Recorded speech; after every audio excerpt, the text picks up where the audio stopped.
عليكم ورحمة الله وبركاته. أعوذ بالله من الشيطان الرجيم. بسم الله الرحمن الرحيم. الحمد لله رب العالمين، والصلاة والسلام على أشرف الأنبياء والمرسلين سيدنا محمد وعلى آله وصحبه أجمعين. سبحانك لا علم لنا إلا ما علمتنا إنك أنت العليم الحكيم. ولا حول ولا قوة إلا بالله العلي العظيم. رب اشرح لي صدري ويسر لي أمري واحلل عقدة من لساني يفقه قولي وسدد لساني واهد قلبي بحق نبيك محمد صلى الله عليه وسلم. اللهم أغننا بالعلم وزينا بالحلم وأكرمنا بالتقوى وجملنا بالعافية.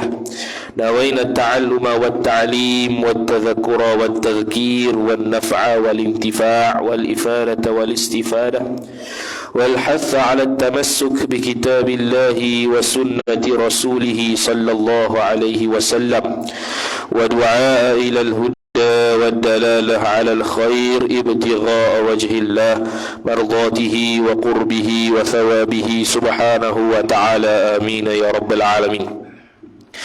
Kitab Perukunan muka surat 3 baris 7 daripada atas. Wa qala Syekhul Musannif rahimahullahu taala wa nafa'ana Allah bi'ulumihi wa bi'ulumikum wa bi'ulumi masyayikhina fid darain amin ya rabbal alamin.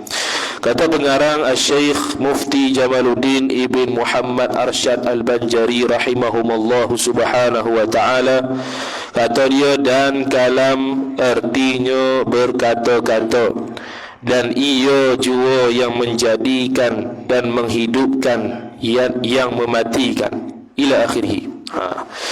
Sama perbahasan seterusnya berkaitan masih dalam bab beriman kepada Allah subhanahu wa ta'ala, iaitu berkaitan dengan segala sifat-sifat Allah subhanahu wa ta'ala, di mana rukun iman tu ada 6. Yang pertama ialah beriman pada Allah subhanahu wa ta'ala. Sekarang ni masih lagi perbahasan berkaitan dengan ketuhanan, iaitu berkaitan dengan beriman kepada Allah subhanahu wa ta'ala, yang wajib diketahui oleh setiap orang secara tafsil terperinci satu persatu. Rukun iman tersebut apa maksud dia? Kerana Syekh Nawawi bin Umar Al-Bantani rahimahullahu ta'ala sebut dalam kitab Qatrul Ghaith Syarah Masail Abil Laith, barang siapa yang mengetahui rukun iman, dia tahu rukun iman, tapi makna ataupun apa yang dimaksudkan daripada rukun iman itu dia tak tahu, maka tidak sah iman dia. Jadi dalam bab akidah dia akan bincangkan berkaitan dengan rukun iman yang 6. Dan salah satu daripada kitab tersebut kitab kita adalah Perukunan. Adapun secara tafsir terperinci, yang terperinci betul-betul dalam bab akidah tu, tu kena belajar kitab akidah sungguhlah. Kitab Faridah ke, kitab Misbahul Munir dan sebagainya. Ni asal dia kitab fiqh, kemudian dibincang sedikit bab akidah, kerana tidak sah fiqh ataupun ibadat seseorang tanpa dia itu sah iman dia. Itu disebutkan oleh Syekh Ibn Hajar Al-Haytami rahimahullahu ta'ala dalam Al-Minhajul Qawim Syarah Masail Ta'lim. Tidak sah seseorang punya ibadat melainkan akidah yang sah, dan tidak sah ibadat seseorang dan akidah seseorang melainkan dengan ilmu, dan tidak boleh seseorang itu mendapati ilmu melainkan belajarlah. Maka sekarang sambung pada perbahasan dan kalam. Dan kalam artinya, arti kalam berkata-kata. Kita dah bahas dah dulu berkaitan dengan sifat ma'ani Allah subhanahu wa ta'ala secara ringkas. Sifat ma'ani Allah subhanahu wa ta'ala nak membahaskan berkaitan dengan sifat zat, dia panggil, iaitu sifat yang sabit dan ada di zat Tuhan. Dalam sifat Allah Ta'ala ni ada dua. Satu sifat zat, yang kedua sifat perbuatan. Sifat perbuatan lah mengetahui, memberi rezeki, mematikan, menghidupkan, mengadakan, meniadakan. Itu dia panggil sebagai sifat perbuatan. Ni perbuatan itu. Jadi sifat ma'ani ni bukan nak bahas tentang sifat perbuatan, dia panggil sifatul fi'li, bukan, tapi dia nak bahas berkaitan dengan sifat zat. iaitu sifat yang sabit pada zat Allah Subhanahu wa taala. Maka sebab itu Syekh Wan Ismail Al-Fattani rahimahullahu taala dia mengubah cara terjemah ulama dulu kepada lain, ya, pada sifat ma'ani khusus dia. Ulama-ulama sebelum dia, antaranya kita ni, dia terjemah sifat ma'ani dengan gitu kan, mengetahui, berkata-kata, berkuasa, berkehendak, gitu kan. Kalau ikutkan terjemahan begitu, kalau dah kita faham gitu, masalah. Masalah bila? Masalah bila kita bahas sifat wahdaniyah, sifat keesaan Tuhan. Sebab apa? Sebab keesaan Tuhan, sifat wahdaniyah, dia nak bincang berkaitan dalam bab sifat lah. Dia esa ni ada tiga, esa pada zat, esa pada sifat, esa pada perbuatan. Jadi esa pada sifat nak mengatakan bahawasanya setiap sifat Tuhan tu satu. Sifat Tuhan tu banyak, tapi tiap-tiap sifat tu satu je. Contohnya kudrat Allah satu, iradat Allah satu, kalam Allah satu, hayat Allah satu lagu. Sifat Allah banyak, tapi setiap sifat tu satu-satu saja. Itu sifat wahdaniyah Tuhan. Jadi bila kita terjemah dan kalau kita faham secara zahirnya, kudrat contohnya dengan makna berkuasa, lepas tu kita pun terjemahlah bab sifat wahdaniyah ni, kita kata kudrat Allah satu. Dah kudrat apa dia? Kudrat Allah tu makna dia berkuasa. Maknanya Allah Ta'ala berkuasa satu. Berkuasa Allah satu. Tak betul. Berkuasa Allah ni banyak. Allah Ta'ala berkuasa buat jin, berkuasa buat manusia, berkuasa buat bukit, tumbuhan, planet, macam-macam dia berkuasa. Jadi berkuasa Tuhan tu banyak, yang satunya berkuasa. Itu Syekh Wan Ismail Al-Fattani, dia ubah cara terjemahan ulama dulu kepada belaka bila bahas sifat ma'ani, supaya dia tu terjemah satu. Dan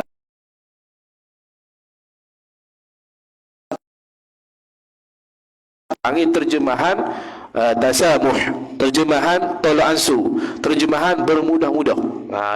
Terjemahan bermudah-mudah ni banyak berlaku di kalangan ulama sebab nak memudahkan orang, ya. Tu je. Tapi bila kita belajar baru tahu, gini sepatutnya. Lepas tu kita ni bukan untuk belajar, bukan untuk baca ya, dia untuk belajar.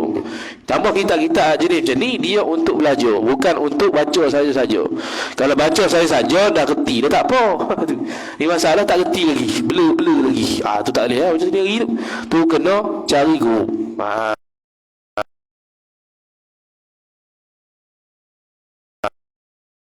Berkata, sebab berkata tu yang satu, berkata-kata Allah banyak. Jadi tak kenalah kita bila kita kata kalam Allah itu satu. Apa itu kalam? Berkata-kata. Berkata-kata Allah satu. Tak kena. Berkata-kata Allah banyak. Allah Ta'ala cakap pasal perintah pun banyak dah. Perintah sembahyang, perintah puasa, perintah haji, umrah. Larangan pun banyak. Larangan berzina, mencuri dan sebagainya, mengumpat, menghina. Itu baru perintah dengan suruh. Perintah dengan larang. Belum lagi cerita pasal sirah. Allah Ta'ala cerita pasal sirah dalam Quran. Allah Ta'ala cerita pasal puak-puak orang terdahulu dalam Quran. Itu banyak tu berkata-kata tu. Berkata-kata Allah banyak tu, baru Quran, belum lagi Taurat, Injil, Zabur. Jadi bercakap Tuhan tu banyak, yang satunya berkata. Macam kita ni, kita ada satu sifat berkata, dengan sifat berkata yang Allah beri inilah kita cakap banyak. Jadi sifat berkata kita pun satu juga, cuma baharulah, tak sama dengan Tuhan. Perkata Allah qadim, perkata kita baharu. Perkata Allah baqa, kekal. Perkata kita boleh binasa. Perkata kita dicipta Tuhan. Perkata Allah tak dicipta siapa-siapa. Itu ya beza dia. Dari sudut nama tu sama. Satu, kita pun satu, perkata Allah pun satu, cuma beza hakikat dia. Perkata kita baharu, perkata kita boleh binasa, perkata kita sama dengan makhluk, perkata Allah tak sama dengan makhluk. Perkata Allah itu qadim, perkata Allah itu baqa, perkata Allah Ta'ala itu esa, perkata Allah Ta'ala itu tidak berbilang. Dia beza dengan makhluk, tidak dicipta oleh orang lain. Kita beza kan dengan sifat perkata Allah Subhanahu wa Ta'ala. Sini Kalam dengan makna berkata. Dengan sifat berkata, Allah berkata-kata. Dah dia terjemah berkata-kata ni dia panggil terjemahan tolak ansur, terjemahan mudah-mudah. Bukan kata salah dah. Dia tak boleh nak kata salah begitu ya dah. Ulama buat ni bukan dia tak belajar, dia belajar. Mungkin zaman dia tidak ada terjemahan yang sebegitu. Itu ya. Sebab ni kitab lama 100-200 tahun yang lepas. Jadi bahasa Melayu ni pun berkembang juga dari semasa ke semasa. Sebab tu Kamus Dewan tu pun ada banyak terbitan banyak tahun. 2000 tahun 2000 lain, tahun 2005 lain, 2010 lain, ni yang terkini 2021 lain. Makin bertambah kosakata bahasa Melayu. Kemudian kata musannif rahimahullahu taala, dan ia habislah. Gitulah sifat.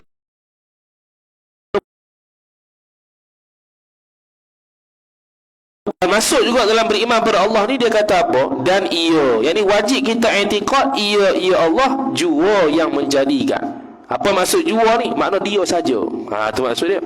Kalau dia tak tambah perkataan jua, boleh jadi kita kata Allah lah yang menjadikan dan orang lain pun boleh menjadikan. Itu special dia. Sebab apa dia letak jua? Kalau dia tak letak jua, boleh kita kata Allah yang menjadikan, boleh kita kata orang lain menjadikan, boleh. Tapi kalau dia kata Allah jua yang menjadikan, makna Allah je, bukan lain. Macam la ilaha illallah.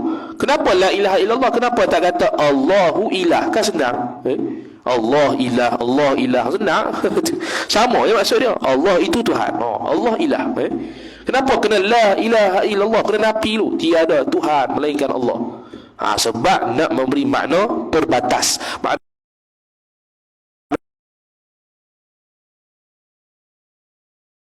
Ilahun, Allah itu Tuhan. Kita boleh jadi i'tiqad benda lain Tuhan juga. Itu kaedah bahasa Arab. Kaedah bahasa Arab, bila kita sabit satu ayat, boleh tak jadi benda lain? Boleh. Kita kata Zaid itu makan. Boleh jadi tak Zaid itu buat benda lain? Boleh. Allah itu Tuhan. Boleh jadi tak Tuhan selain Allah Ta'ala? Boleh. Boleh kita kata Tuhan selain Allah? Boleh. Sebab itu didatangkan perkataan nafi kemudian sabit. La ilaha, tiada Tuhan, yakni tiada Tuhan yang sebenar-benar Tuhan, illallahu, melainkan Allah. Mana apa? Allah sahajalah yang sebenar-benar Tuhan. Kita tak akan sabit dah benda lain selain Allah yang dikatakan Tuhan. Allah sahaja dikatakan dan disebutkan, diiktiraf sebagai Tuhan. Itulah sebab kita kata la ilaha illallah, bukannya Allahu ilahun. Sini pun sama. Dan ia Allah jua yang menjadikan dan menghidupkan yang mematikan, yakni menghidupkan makhluk yang memati, dan menghidupkan. Patutnya ada dan yang tu, tertinggal jatuh. Dan yang menghidupkan, Allah Ta'ala lah yang menghidupkan. Allah itu hidup, lagi pula menghidupkan. Bila menghidupkan benda yang tak hidup lah. Menghidupkan benda yang mati, ataupun menghidupkan benda mati lah. Kalau mengadakan benda tiada. Dan yang mematikan, Allah Ta'ala juga yang boleh mematikan seseorang yang hidup. Bila kata mematikan, yang mematikan siapa? Mematikan benda passion hidup. Dia ada passion. Makhluk ni ada passion, bukan makhluk hidup belaka. Contoh tiang ni tak hidup. Dia panggil jamadat, benda yang beku, berpejal. Dia tak hidup. Kalau hidup lari kita. Dia gerak dari mana surau nak gerak, dia pergi tempat lain. Bergerak surau ni sampai mayat maghrib. Jeng itu. Benda hidup ni apa dia? Zul hayah ni dia boleh gerak dengan kehendak dia. Itu orang yang dipanggil hidup. Tak kisahlah dia binatang ke, manusia ke, jin ke, asal dia kehendak untuk pergi sekian-sekian tempat, dia boleh pergi. Tu dia panggil benda hidup. Mana kalau dia tu bukan passion hidup, dia boleh mati lah. Dia tu benda passion hidup, tapi dia tak hidup, mana dia mati. Kalau tiang ni kita tak kata hidup, tak kata mati. Dia memang gini lah. Tak ada orang kata kayu aku mati semalam. Tak ada. Kayu gini lah. Nak kata mati ke hidup ke tak kena lah. Sebab apa? Sebab dia bukan passion hidup dan mati. Yang boleh kata hidup mati ni, passion dia boleh hidup, passion dia boleh mati. Jadi kita ni passion boleh hidup, passion boleh mati. Bila passion boleh hidup, passion boleh mati, siapa yang menghidupkan? Siapa yang matikan? Allah Ta'ala. Allah Ta'ala pun begitu juga. Dia zat yang maha hidup. Mana dia passion, boleh hidup, boleh mati, tapi mustahil mati atas Allah. Wajib hidup selama-lamanya atas Allah. Selama-lamanya, sejak dahulu, kini dan selamanya. Tak boleh hingga pada Tuhan tu sifat mati, tak boleh. Kemudian kata musannif, dan yang memberi rezeki, Allah Ta'ala lah yang memberi rezeki. Wa ma min dabbatin illa 'ala Allah rizquha. Al-Quran. Wa ma min dabbatin, tak ada pun satu binatang pun, satu benda yang melata di atas muka bumi, illa 'ala Allah rizquha, melainkan atas Allah itu dijamin rezeki dia. Ni ayat Quran ni. Bukan ayat manusia, bukan ayat ulama, ni ayat Quran. Dijamin siap dah. Setiap orang tu ada rezeki dia. Jadi kalau seseorang itu mati, makna dia tak ada rezeki dah waktu tu. Rezeki dia sudah habis. Setiap hari malaikat akan jenguk kita, tengok rezeki kita habis hidup ni. Kalau habis dah, mati ya waktu tu. Hari tu mati dah. Kalau ada lagi, hidup lagi. Jadi selagi mana kita hidup, tak mati, adalah rezeki tu. Sikit ke banyak, adalah. Itu jaminan Allah Subhanahu wa ta'ala. Wa ma min dabatin illa Allah, wa ma min dabatin illa 'ala Allah rizquha. Itu binatang tu Allah Ta'ala kata wa ma min dabbah. Dabbah ni binatang, binatang yang melata. Itu binatang. Kita manusia lagi lah. Binatang pun Allah Ta'ala jamin rezeki dia, betul lagi manusia. Manusia ni semulia-mulia makhluk. Tambah pula kita ni ditaklifkan, diberatkan dengan hukum-hukum syarak, dan kita taat pula, lagilah Allah Ta'ala beri rezeki. Kemudian kata musannif rahimahullah, seperti firman Allah Subhanahu wa ta'ala. Betul lah. Seperti firman Allah Subhanahu wa ta'ala yang maha tinggi. Yang maha tinggi itu terjemah Allah Ta'ala lah. Ta'ala tu maha tinggi tu. Dia sunat sebut. Dan kitab Syekh Daud Al-Fadhani, kitab Furu' Al-Masail, dia kata sebut sunat sebut pujian terhadap Allah bila kita sebut nama dia. Contoh kita sebut Allah, jangan sebut Allah je, sebut Allah Ta'ala. Allah Jalla Jalaluh, Allah Jalla wa Azza, Allah Azza wa Jalla. Gitu lah. Jangan Allah itu je. Sunat sebut hak belakang tu. Ta'ala ke Azza wa Jalla ke Jalla Jalaluh ke Jalla wa Azza. Ini kau pandai. Sunat sebut itu. Ni musallih sebut firman Allah yang maha tinggi. Tinggi mana ni? Bukan tinggi duduk langit tu, bukan. Tinggi kedudukan.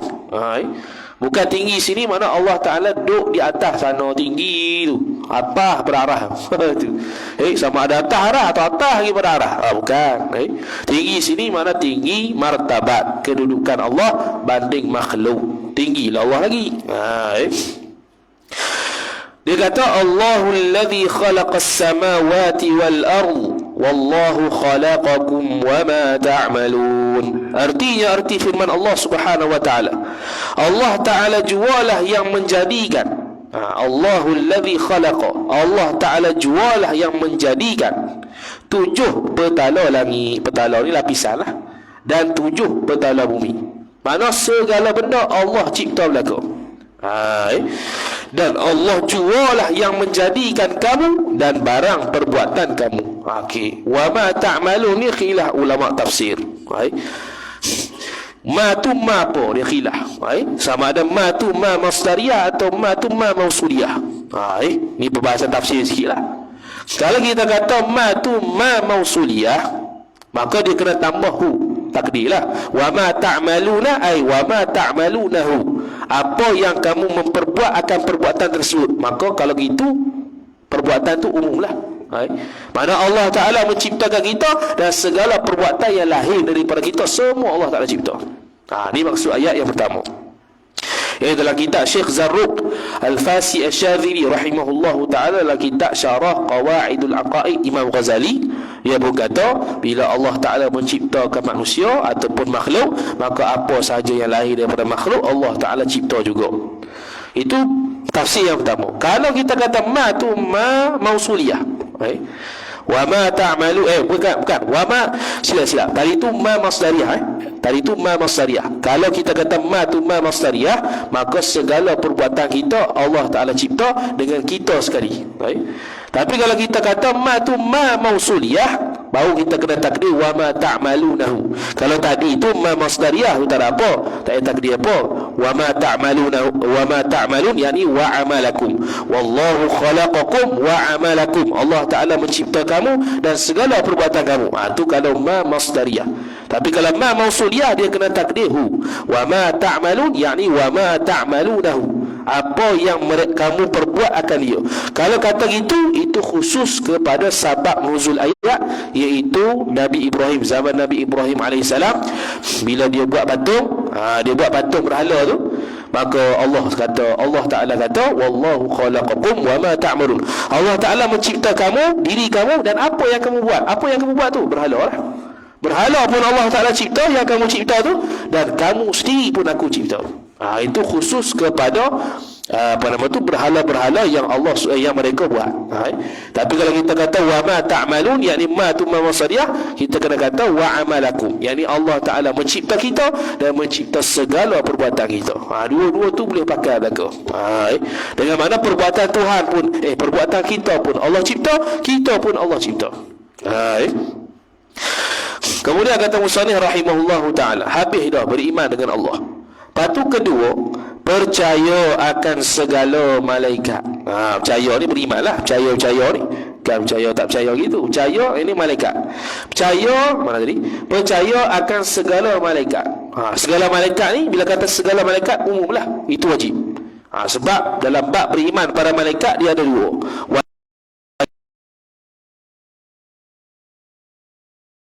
Iman secara umum makna Allah Ta'ala ada malaikat. Habis Allah Ta'ala ada malaikat. Sudah. Yang secara tafsir itu satu persatu tu, hak yang wajib tahu 10 tu. Jibril, Mikail, Israfil, tu wajib juga. Itu wajib secara tafsir. Kita boleh sebut nama. Bukan sebut nama, kita mengakui dia tu malaikat. Contoh orang kata Israfil tu malaikat tak? Malaikat tak apa tu. Tapi kalau kita kata Malik tu malaikat tak? Malik tu bukan malaikat. Bahaya. Tu. Apa sebab tu wajib tahu, fardu ain. Itu yang secara tafsir terperinci. Adapun secara umum wajib kita i'tiqad adanya bagi Allah malaikat. Itu ya. Malaikat pun ada macam-macam pasien juga. Malaikat mutasarrifun, malaikat al-muqarrabun, malaikat al-hafizun, macam-macam. Di diri kita ni, dalam kitab Syekh Nawawi Al-Mantani rahimahullah ta'ala, dalam kitab Qatrul Ghaith Syarah Masail Abil Layth, dalam bab beriman pada Allah, beriman pada malaikat, dia sebut kita ni ada 20 malaikat seorang. 10 malaikat malam, 10 malaikat siang. Bila dia tukar shift waktu subuh dan asar. Waktu subuh, malaikat pagi yang jaga 10 malaikat per kita tu tukar. Malam ni bila dia tukar asar tadi. Asar tadi dia tukar. Sebab itulah sebahagian ulama dia memperbanyakkan wirid pas asar dan pas subuh. Sebab waktu tu tukar shift malaikat. Kita kata tukar shift lah. 10 malaikat, 10 malaikat, 10 siang, 10 malam.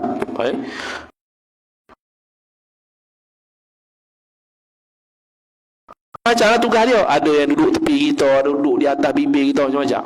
Ada yang malaikat hafazah. Malaikat hafazah ni malaikat yang menjaga kita daripada bahaya. Apa-apa je, contoh lah, kalau batu jatuh ke, dia tepi contoh. Itu kalau Allah Ta'ala tak takdir mati lah. Takdir mati elok lah. Takdir mati, malaikat hafazah ada 40,000 mati juga. Ni kalau tak mati. Ni kalau takdir tak mati. Kita pula berdoa murah rezeki contohnya. Yang asalnya patut kita kena musibah waktu tu, tiba-tiba terangkat. Contohlah, asalnya pukul 12 tengah hari tu patut ditakdirkan dalam Lauh Mahfuz kita ni kena batu besar, batu masuk hospital, tapi disebabkan kita sembahyang duha kena tepi. Contoh tu. Tu bukan baru berlaku tu, Allah Ta'ala tahu dah lah sedia kala. Allah Ta'ala kehendak dan tahu dah sedia kala berlaku sedemikian. Bukan Allah Ta'ala baru tahu, bukan Allah Ta'ala baru kehendak dia itu terelak daripada batu tu jatuh pada dia. Bukan, sejak azali sudah Allah kehendak dan tahu penyebab kenapa dia tak kena batu tu. Tu contoh cerita sahaja. Jadi malaikat ni banyak. Arti beriman para malaikat tu ialah menyungguhkan, menyungguhkan dengan hati. Mana i'tiqad sungguh dalam hati, terima di dalam hati bahawasanya segala malaikat itu hamba Allah. Dia bukannya Allah, dia bukan Tuhan, tapi hamba Tuhan. Sama macam Nabi-Nabi dan para Rasul. Dia pun hamba Allah Subhanahu Wa Taala. Wajib kita i'tiqad. Jadi tak boleh kita i'tiqad dia itu Tuhan. Tak boleh jauh sangat tu kata malaikat tu Tuhan. Bukan mereka itu malaikat perempuan. Siapa yang i'tiqad malaikat tu perempuan, kafir. Siapa yang i'tiqad malaikat tu perempuan, kafir. Sebab apa? Sebab ada unsur-unsur kehinaan pada malaikat. Dan bukan mereka itu malaikat laki-laki. Siapa yang i'tiqad malaikat laki-laki, fasik, tak kafir. Dah macam mana? Dia tidak berjantina lah. Dia kata dah khunsa, tak boleh kok. Perempuan tak boleh, laki tak boleh, khunsa pun tak boleh lah. Dia khunsa ni lebih dekat pada hukum perempuan. Khunsa pun tidak, laki pun tidak, perempuan pun tidak. Dia tidak berjantina. Jadi makhluk ini pun tak berjantina. Apatah lagi Allah Ta'ala lagi lah, tak sambung dengan makhluk. Malaikat yang boleh jadi sambung dengan kita, malaikat pun dia tak berjantina. Apatah lagi Allah Ta'ala lagi lah. Kemudian, dan tiada mereka itu malaikat beribu dan berbapa. Makna dia tidak ada keturunan tu ya. Dia tidak ada keturunan. Dia tidak beribu dan tidak berbapa. Tidak beribu, tidak berbapa. Lepas tu Al-Quran sebut khuliqatil malaikatu min nur. Diciptakan akan malaikat itu daripada cahaya. Jadi mereka tidaklah hasilnya malaikat tu dengan sebab beranaknya daripada ibu dia, bukan. Itu manusia sahaja dan binatang-binatang yang lain. Adapun malaikat bukan begitu. Sebab itu dia tidak berjantina. Dan juga tidak beristeri, dan tiada mereka itu malaikat beristeri. Sama lah. Bila dia tu tidak ada ibu bapa, pastilah dia tidak ada isteri. Kalau ada isteri, ada anak pula. Ada anak tu malaikat, isteri tu malaikat, dia sendiri malaikat, ada pula keturunan malaikat. Tak ada itu. Dan malaikat lah yang paling, makhluk yang paling banyak di atas muka bumi Allah Subhanahu Wa Taala. Paling banyak sekali. Malaikat lah yang paling banyak sekali. Di Baitul Izzah, di atas langit sana tu, Baitul Izzah, dia bertepatan dengan kedudukan Kaabah. Kaabah ni tempat tawaf manusia. Tempat tawaf manusia dan jin lah. Cuma kita tak nampak lah jin tu. Kalau kat Baitul Izzah itu tempat tawaf malaikat. Tempat tawaf manusia Baitullahil Haram, tempat tawaf malaikat Baitul Izzah. Baitul Izzah tu bertepatan sungguh dengan Kaabah tu. Jadi bila malaikat masuk saja, jumlah yang masuk untuk tawaf tu 70,000. 70,000 setiap hari. Lepas 70,000 tu masuk malaikat 70,000 tu, keluar dia tak mari dah. Esok tu 70,000 malaikat yang lain pula. Mana malaikat tu seumur hidup sekali ya mari Baitul Izzah, tak mari dah lepas. Dan setiap hari ada 70,000 malaikat yang mari ke Baitul Izzah. Mana banyak tu. 70,000 sehari. Kalau kali 10 hari dah 700,000 dah. Kalau kali setahun, kira sendiri. Tu kalau setahun dah berapa ribu tahun dah dunia ni. Kira sendiri. 70,000 kali berjuta-juta tahun. Kira sendiri malaikat ada berapa.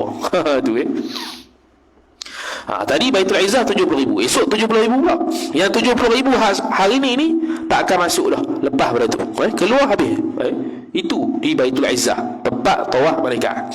Kalau manusia di Baitullah Al-Haram. Ini Kaabah tu lah, di Mekah. Kemudian kata Musannif rahimahullah ta'ala, dan beranak. Mereka pun tidak beranak. Bila tak ada isteri, tak ada anak lah. Kemudian, dan tiada mereka itu malaikat tidur.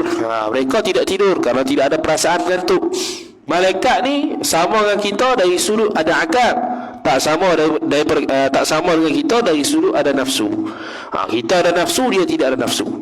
Kita ada akal, dia ada akal. Sebab tu dia taat. Dan Allah Subhanahu Wa Taala mencipta malaikat, passion dia taat. Tak pernah buat maksiat langsung. Adapun manusia, dia ada akal, dia ada nafsu. Jadi boleh jadi kita taat, boleh jadi kita maksiat. Batu akal ni fungsi dia tamyiz, untuk membezakan antara yang hak dan batil, untuk membezakan antara baik dan buruk. Yang kita sekarang buat taat ni boleh sembahyang, sebab apa? Sebab kita ada akal. Lepas tu orang yang ditakdirkan syarak ialah orang berakal antaranya. Kalau orang gila tak boleh dah. Orang gila ni boleh jadi dia buat taat, boleh jadi buat maksiat. Lepas tu tak kira. Dia boleh, orang gila ni bunuh orang, boleh, duduk saya saja. Tak pasal-pasal ambil pisau bunuh orang, tak dosa. Sebab apa? Sebab dia gila. Waktu tu perbezaan timbangan akal antara baik dan buruk tiada. Sekarang kita ni berakal, kita ni ada timbangan baik dan buruk, boleh cam mana baik mana buruk. Cuma kalau kita buat dosa tu sebab kita ikut nafsu tu ya. Ketika kita buat dosa, waktu tu akal kita kurang, nafsu tinggi. Waktu Syekh Nawawi Al-Bantani rahimahullah ta'ala sebut dalam kitab Syarah Uqudul Jain, kalau seorang laki-laki ajnabi melihat kepada perempuan ajnabi sehingga tegang zakar dia, maka waktu itu 2/3 akal dia hilang. 2/3 akal dia hilang. Sebab apa? Sebab nafsu mengikat. Bila nafsu mengikat, maka automatiklah peluang buat maksiat tu tinggi ya. Cuma dia layan ke tidak ya. Kalau tak layan, alhamdulillah.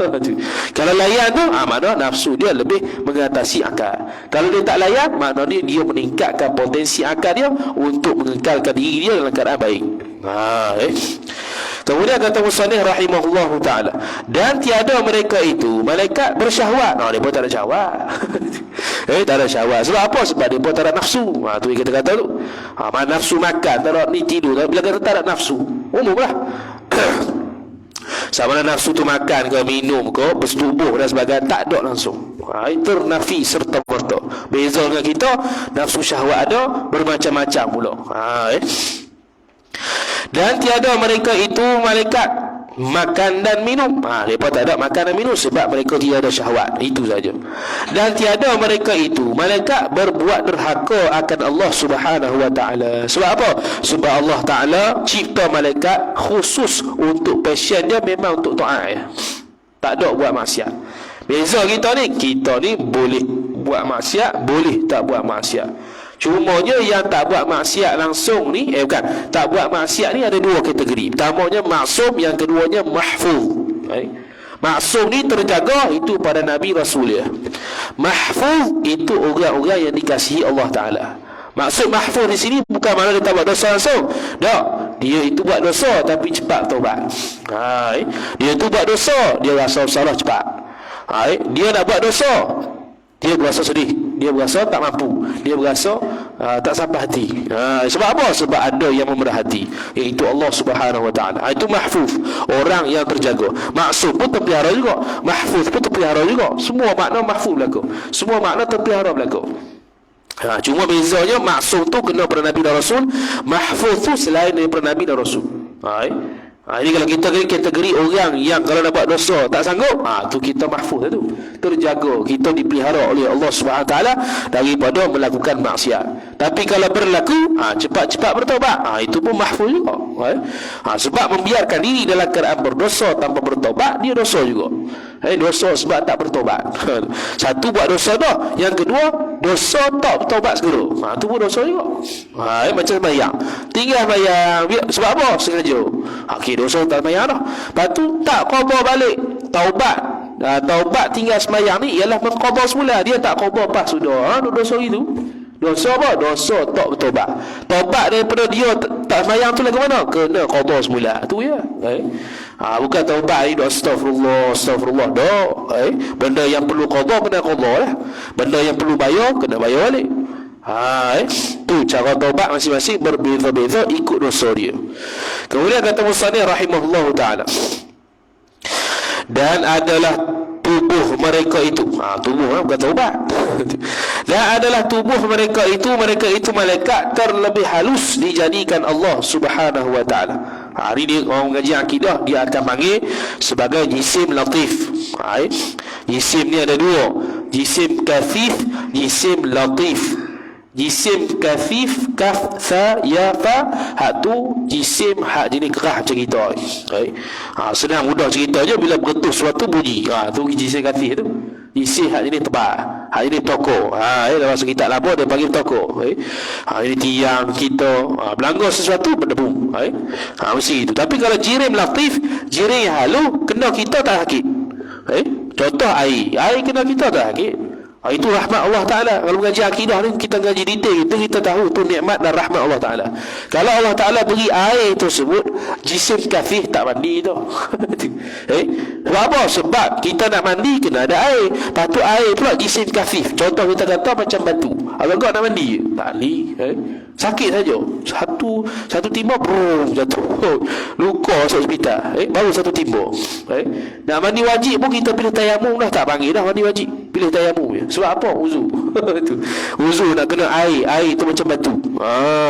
Begitu juga udara. Udara pun jisim latih. Sebab tu dia masuk ke hidung tak sakit. Ada sakit masuk hidung. Nak menapah sakit. Oh sakit. Sebab apa masuk oksigen? Masuk oksigen. Ada. Sebab apa? Sebab jisim latih. Kalau sakit nak menapah tu, oksigen tu kalau jisim kafif, nak menapah tu kita mikir banyak kali. Nak menapah tak ni? Pakat mati gitu, nak menapah ke tak ni? Nak menapah sakit, tak menapah nak mati. Bagaimana? Nak menapah sakit. Sebab ibarat macam sodok batu dalam hidung. Sebab dia jisim kafif, jisim yang kerah. Tokok. Kita tak akan hirup udara. Kita terfikir-fikir dan teragak-agak untuk hirup udara oksigen. Tak ada orang lain melainkan tu. Itu rahmat Allah Subhanahu Wa Taala. Di atas langit, atas bumi, tak ada udara. Sebab apa tak ada udara? Sebab kalau ada udara, tak tidur kita. Macam-macam planet melanggar atas tu. Bintang melanggar lah. Bintang mari berhubung melanggar planet contohnya. Bintang melanggar sesama bintang bunyi. Kalau ikut ada bunyi sungguh. Tapi tak bunyi sebab apa? Sebab dia tidak ada angin, dia tidak ada udara. Sebab tu tak bunyi. Tapi kalau kita ni bunyi petir, cuba bunyi petir kat atas tu, tak bunyi. Ada saja bunyi nampak biru gitu je lah, tak ada bunyi. Sebab apa? Sebab dia tak ada udara. Yang menghasilkan bunyi-bunyi sebab ada udara, sebab ada angin, baru ada bunyi. Kalau tidak, tak ada bunyi. Habis dia jisim yang latih, jisim yang lembut. Kemudian kata musannif rahimahullahu ta'ala, terlebih halus dijadikan Allah Ta'ala akan mereka itu malaikat daripada cahaya, iblis syaitan daripada api, anak Adam dari Nabi Adam daripada tanah, kita ni daripada air mani. Dijadikan daripada itu, bukan makna kita tu jadi gitu. Nabi Adam diciptakan daripada tanah, bukannya badan tubuh Nabi Adam tu tanah belaka, bukan. Diciptakan daripada. Bukannya Nabi Adam yang tubuh tu kita boleh colek tanah tu, bukan. Itu tengok cerita banyak tu. Macam kita lah, diperbuat daripada air mani. Bukannya tubuh kita sekarang ni air mani dah, bukan. Lain lah pula, jadi organ dah. Tak ada jadi cair lagi air mani, tak ada. Gitu juga malaikat daripada cahaya. Kemudian cahaya tu hakikat malaikat lah ke mana, wallahu alam lah. Tengok nanti sendiri ke akhirat. Begitu juga setan iblis dibuat daripada api, bukannya api sungguh. Lepas pada tu Allah alam lah macam mana. Cuma dicipta daripada api. Dan perbuat mereka itu malaikat barang yang ditetahkan Allah. Barang ditetah ni diperintah, ditetahkan Allah Ta'ala. Tetah ya, bahasa Melayu juga tu. Tetah sultan. Tetah tu ada suruhan lah, perintah. Ini tetahan Allah Ta'ala, perintah Allah Ta'ala dia buat belaka. Tak ada satu pun diingkar, kecuali iblis. Iblis tu asal malaikat juga. Malaikat nama dia Azazil. Iblis tu nama asal malaikat, namanya Azazil. Dan dia malaikat yang paling aling di segala malaikat. Malaikat yang paling banyak ibadat daripada segala malaikat lain. Dekat-dekat ada malaikat pun Mikail, Israfil, Izrail. Lepas tu Azazil. Azazil tu iblis lah. Asal dia malaikat.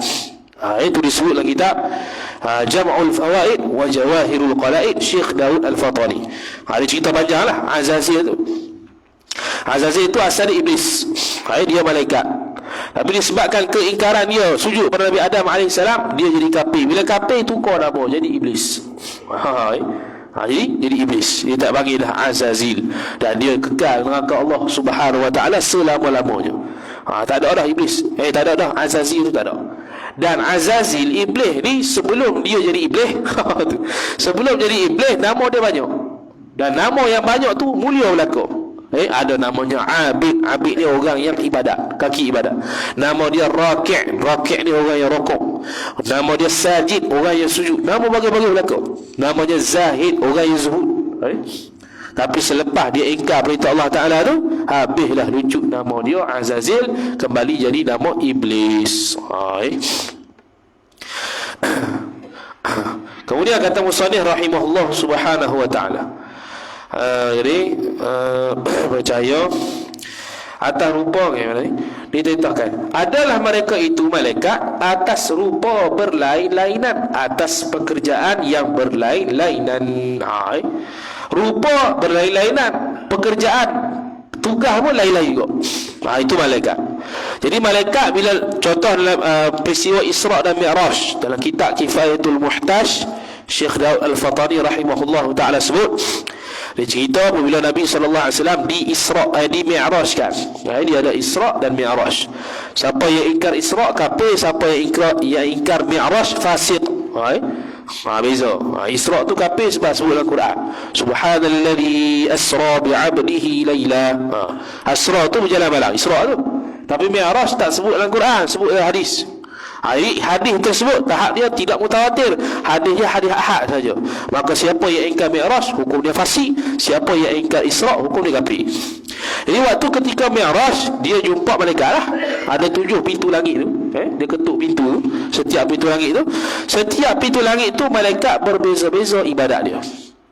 Ada yang rukuk saja sampai kiamat, ada yang iktidal saja sampai kiamat, ada yang sujud saja sampai kiamat. Bila sampai ke malaikat yang sujud saja kerja dia tu, bila Nabi SAW naik beri salam, Assalamualaikum, mereka pun duduk antara dua sujud, duduk macam iftirash tu. Mereka pun jawab salam Nabi SAW, Waalaikumsalam, dia pun sujud balik. Lepas tu ada duduk antara dua sujud. Bila Nabi SAW tengok cara mereka ibadat ni, ada yang tahmid saja, ada yang takbir saja, ada yang tasbih saja, Nabi SAW berharap supaya umat dia ada ibadat macam malaikat. Dan Allah Subhanahu Wa Taala memakbulkan dia dengan adanya ibadat sembahyang. Dia ambil ibadat syariat sembahyang tu bila di atas langit. Mana itu menunjukkan kemuliaan sembahyang. Syariat lain semua atas bumi belaka, tapi nak ambil syariat sembahyang tu kena pergi Mi'raj, naik atas langit tu. Disyariatkan sembahyang, diperintahkan sembahyang ke atas Nabi SAW dan umat dia. Sebelum difardukan, di asalnya sembahyang fardu tu 50 waktu. 50 waktu. Kalau kekal 50 waktu tu, kita rasa tak ada kerja. Dikurang jadi 5. Siapa yang minta kurang? Nabi Musa AS. Nabi Musa AS berani minta kurang, lepas tu dia panggil Kalimullah. Kalimullah ni, Nabi Musa AS, dia punya wahyu direct dengan Tuhan, tak melalui malaikat Jibril. Itu kelebihan Nabi Musa AS. Lepas tu dia panggil Kalimullah, dia cakap direct dengan Tuhan. Jadi Kalimullah, pasal Kalimullah cakap direct dengan Tuhan ni, dia boleh cakap lah, dia boleh nak protes sikit. Jadi bila Nabi SAW turun ke langit yang ke-6 tu, dia jumpa Nabi Musa, langit ke-7 Nabi Ibrahim Khalilullah ni kekasih Allah. Bila kekasih Allah, sami'na wa ata'na lah. Kami dengar dan kami patuh lah. 50 lah. Tapi Nabi Musa dia tahan Nabi. Tak boleh 50, banyak sangat, kena naik. Minta kurang. Wujud ada Nabi Musa. Tu pun 5 waktu pun ya Allah tak tahu. Tak semua mampu buat. Sampailah 5, sampai naik turun sampai 5, Nabi Musa minta kurang lagi. Sebab dia kata kami, kaum saya ni, kaum kami ni, Bani Israel, tubuh besar-besar, kena sembahyang 3 kali sehari je. Kurang pada 5 lah, 3 kali sehari je. Tapi kamu ni, umat kamu ni tubuh kecil-kecil, nak sembahyang 5 waktu. Tahu kami tubuh besar gagah ni pun 3 waktu malah. Yang 5 ni aku takut lagi malah. Maka Nabi SAW pun jawab, aku tak tahu dah. Aku malu dah dengan Tuhan. Nak minta dia sekarang, malu dah. Tunggulah Nabi SAW sampailah ke Baitul Maqdis ni, ataupun Baitul Muqaddas. Jadilah disyariatkan 5 waktu sehari semalam. Tapi start sembahyangnya waktu zuhur lah. Lepas tu dia panggil zuhur.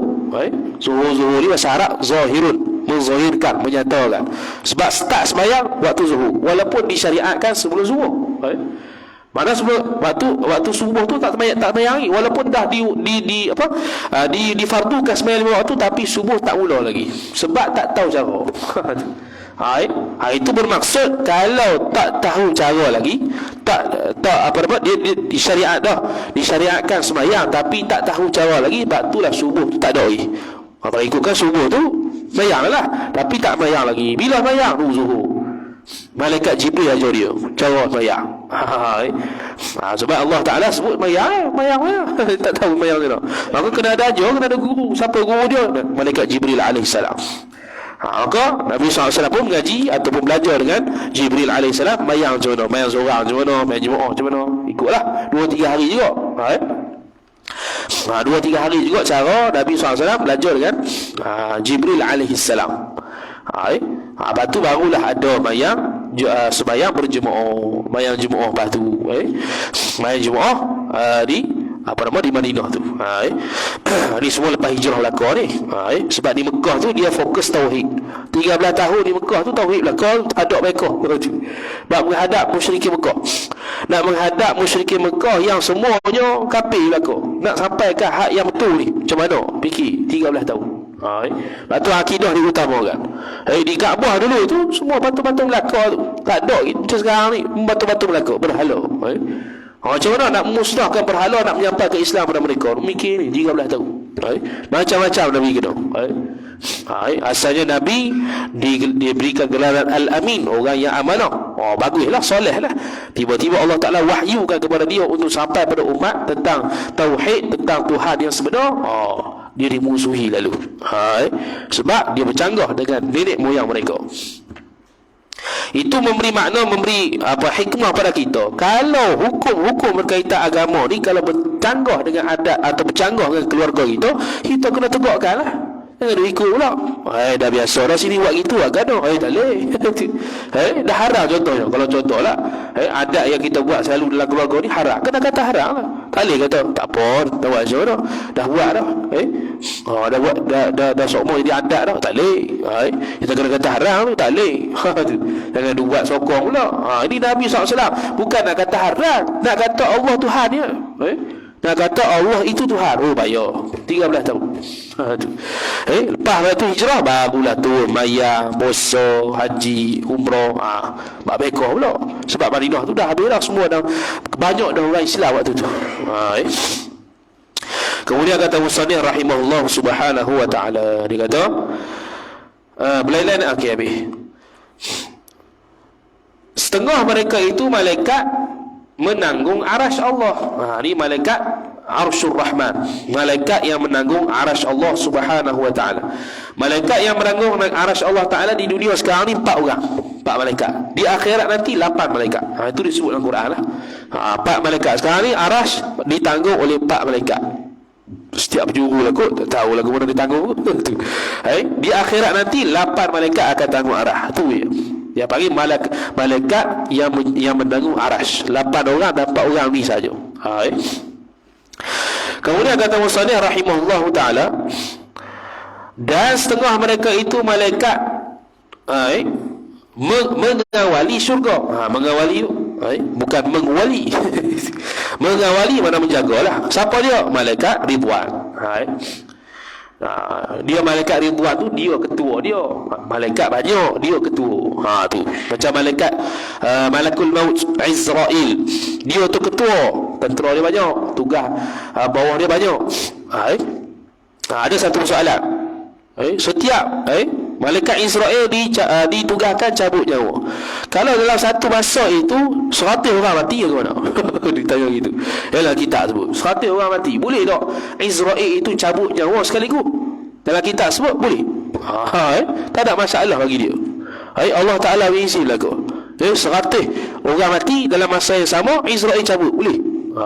Cuma lagu mana hakikat dia cabut tu wallahualam lah. Nak fikir apa. Cuma boleh berlaku, boleh. Tak ada masalah bagi malaikat Israel. Dalam kitab keterangan tersebut, malaikat Israel ni tolong cabut hak akhir je. Awal-awal tu malaikat dia panggil apa? Orang bawahan dia. Jadi bila kita seorang tu mati, bukan malaikat Israel yang turun dah, malaikat lain pun turun juga.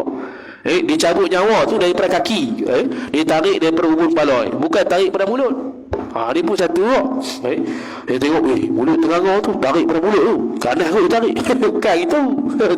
Dia tarik ke hubung ni. Hubung ni.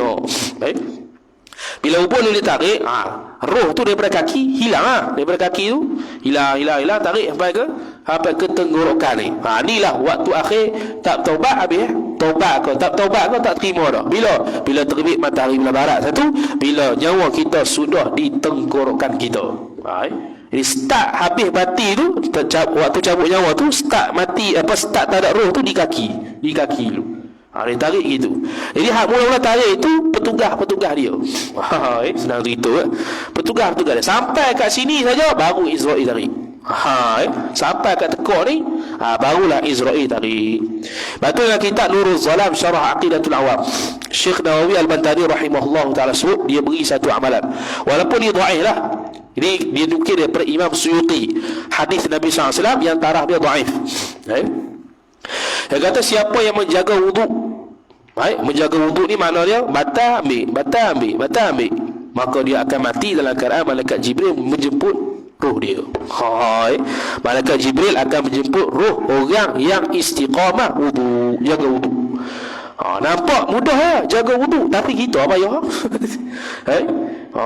Ambil sembahyang pukul 11 malam nak tidur, sampai katil ketut, Allah malas dah. Baru nak ambil lagi, malas. Amalan senang je, ambil jaga wuduk senang ya. Kalau ikut perkataan tu, jaga wuduk kenapa? Batal ambil, itulah. Tapi tak boleh nak buat. Susah nak buat. Kalau boleh baguslah. Fadilat dia ataupun kelebihan dia ini disebut oleh Syekh Nawawi Al-Bantani, siapa yang menjaga wuduk, dia akan dijemput roh dia oleh malaikat Jibril alaihissalam. Mana mati husnul khatimah tu. Dan kalau mati nak elok daripada soal kubur, nak elok daripada fitnah kubur dan soal kubur, baca Al-Mulk tiap-tiap malam. Nabi SAW baca Al-Mulk tiap-tiap malam, dan tambah satu lagi As-Sajadah. Ataupun baca Qul huwallahu ahad waktu nak mati. Sakit nak mati, bukan waktu nak mati, sakit nak mati. Sakit aku ni nak mati dah. Baca Qul huwallahu sampai mati. Dia tidak akan mendapat fitnah kubur, soalan kubur tu bonus tak ada, tak tanya. Pergi ke step seterusnya. Tu.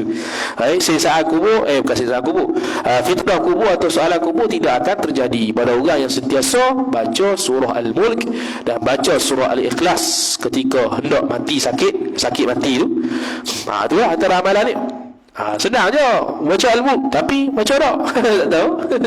Baca Al-Mulk, baca dok tahu. Ataupun baca malam ni, esok tak baca dah, apa tak larang. 2 muka surat setengah ya. Baca berapa minit ya, 5 minit 10 minit habis lah. Tapi nak boleh baca tu, Allah. Syarat dia waktu malam lah. Kemudian kata musannif rahimahullahu taala, habis dah isyak ni, apa tak bunyi isyak dah? Isyak dah. Tak bunyi. Kita tengok jam, pelik tak bunyi ni. Biasa kita bunyi, kita putih dah. Habis tu. Wallahu ta'ala alam.